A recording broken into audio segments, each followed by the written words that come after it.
నిర్మల్ జిల్లా కేంద్రంలోని ఎస్పీ కార్యాలయంలో ఎస్పీ జానకి మీడియా సమావేశం నిర్వహించారు. జిల్లా పోలీసులు ప్రజల సమస్యల పరిష్కారం కోసం నిరంతరం కృషి చేస్తున్నారన్నారు. గతంతో పోలిస్తే క్రైమ్ రేట్ పెరిగిందని, అదే రీతిలో కేసుల పరిష్కారం కూడా జరిగిందని తెలిపారు. జిల్లాలో గంజాయి నిర్మూలనకు కృషి చేస్తున్నామన్నారు. బాసర గోదావరి నదిలో ఆత్మహత్యలు ఎక్కువగా జరుగుతున్నాయని, వాటి నిర్మూలనకు కూడా చర్యలు చేపడుతున్నామని పేర్కొన్నారు.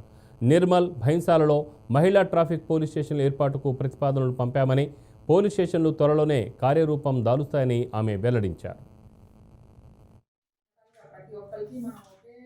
నిర్మల్ పోలీస్ మీ పోలీస్ అనే ఒకే ఒక నినాదంతో ముందుకెళ్తూ ఉన్నాము.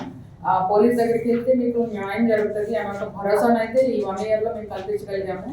ప్రజల నుంచి కూడా అట్లాంటి ఫీడ్బ్యాకే వస్తుంది మాకు. మేము ఈ సంవత్సరంలో ఎక్కువగా గంజాయి మీద కాన్సన్ట్రేట్ చేయడం జరిగింది.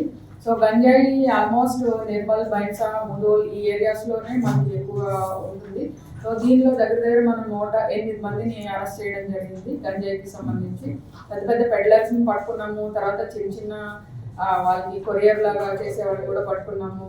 ఈ సంవత్సరం 1 month బ్యాక్ మనము 2 acres ఏరియాలో ఈ గంజాయి పండిస్తుంటే దాపూర్ ఏరియాలో సర్కిల్ పరిధిలో మనం ఆ పంట అంతా స్వాధీనం చేసుకోవడం జరిగింది. This is the biggest in Telangana.